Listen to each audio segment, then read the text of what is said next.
You are welcome to yet another episode of HN What's Your Say? The #1 listening show where we discuss real issues with real people like you. We are still featuring R. Kelly. Real name Robert Sylvester Kelly. Also known as the R&B King. It's obvious to anyone who has been following the case closely that R. Kelly was prejudiced. We saw the Lifetime documentary do a good job tarnishing his image, Sony dropping his records, the media mudslinging him, unfairly crafted charges added to his indictment, and a kangaroo court putting the last nail in the coffin when they wrongfully convicted him on all 10 counts like there was no good thing anyone could see about him. While this was so unfair on all levels, it's disturbing to learn it was done in broad daylight when everyone was watching. It's one thing to prejudice someone, but the way it was done is different story altogether. According to the trial transcript, the real prejudice was ushered into this case when it came to jury selection in the New York Federal Court of Brooklyn. What hurts the most is the fact that the prejudicial jurors announced their presence and declared they were never going to be fair to the defendant through the trial. There is nothing else to expect from a juror who has confessed to being a fan and follower of the prejudicial Lifetime documentary, and that claims to have watched a few chapters as though this would make any difference. You cannot be watching Prejudice and avoid practicing it. Some jurors went as far as confessing R. Kelly was one of the worst people they knew of in the world today. And others had gathered prior knowledge about the case from other sources other than the trial. There is a juror who, when answering questions to determine whether they would resist getting prejudicial with the R&B King, suggested that Jeffrey Epstein is the publicly known person they least admired. Meaning the juror has issues accepting any person accused of sex crimes as a normal human being that also deserves a fair trial. This meant that R. Kelly's nature of case quickly made him yet another least admired person. Shockingly though, this juror was selected, and no wonder R. Kelly was highly prejudiced. Another strange confession by one of the jurors was to do with their opinion when it comes to non-consensual transmission of an STD. One of the jurors openly admitted that their repulsion for non-consensual transmission would greatly interfere with their ability to remain fair and impartial throughout the trial, but was surprisingly maintained as part of the team of jurors to prejudice the R&B King rather than judge him basing on the contents of the trial transcript. As a matter of fact, if you read through the trial transcript, you will wonder whether it's the very same trial at which R. Kelly was found guilty on all 10 counts. The transcript reflects an innocent man being taken advantage of by young shrewd women and their families who are out to make a killing. If it wasn't R. Kelly on trial and it was just another ordinary man who is no celebrity, and who doesn't cash in as Kelly did, I am sure these parents would have been quiet and accommodative of yet another polygamous in-law.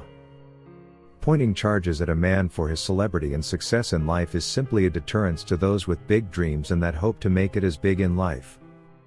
The government is making success and fame even more dangerous than poverty, considering the poor may not easily go to prison for such nonsensical reasons as these, yet the successful ones are always hunted down.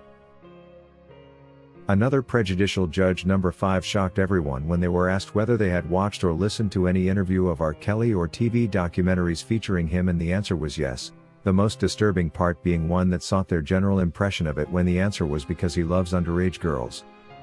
When asked whether from whatever they watched and heard they developed a general impression of who R. Kelly is, the juror did not hesitate to answer and say somewhat negative.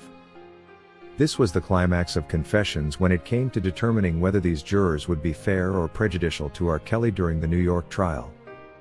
As if that was not enough, when the same juror was asked why their general impression of Kelly was somewhat negative, the juror answered because of the allegations that he was sleeping with minors.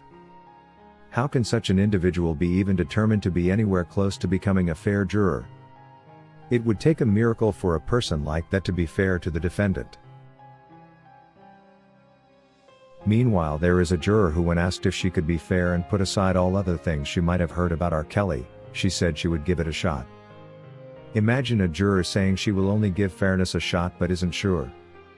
Meaning she wasn't certain that she would consider only evidence given at trial and nothing else.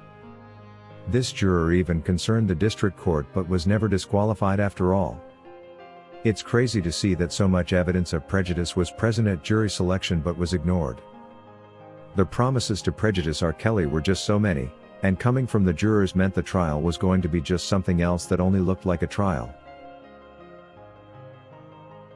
According to LEEE files.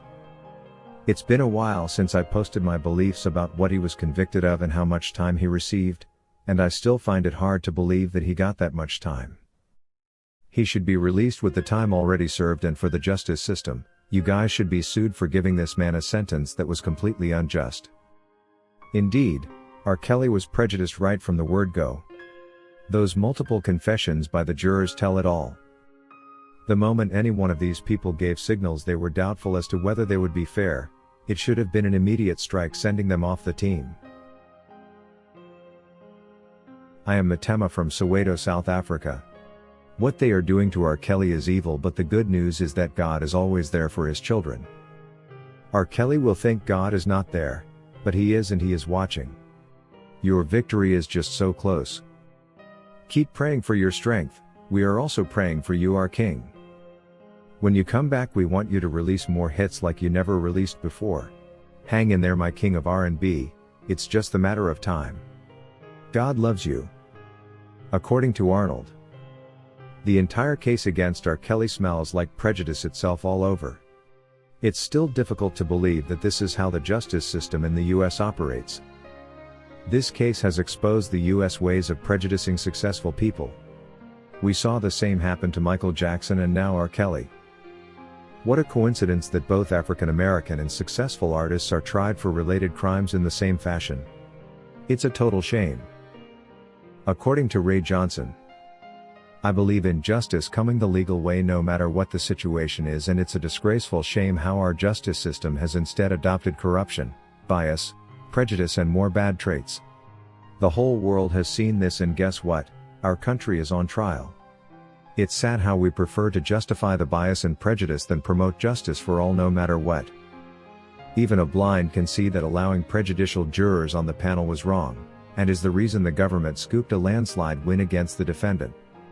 There was just no way R. Kelly could be found guilty on all 10 counts. If you wish to take part in a live interview on this channel discussing any of these topics, let us know by emailing us on sashahnnewsroom@gmail.com for scheduling. That is all we had for you today on HN What's Your Say? To keep updated whenever we post a new video, subscribe to this channel now. Also remember to hit the bell icon and enable notifications. And feel free to share your opinions with us in the comment section below, and let us know if you would like us to publish your views in our next release. We value all our subscribers' opinions.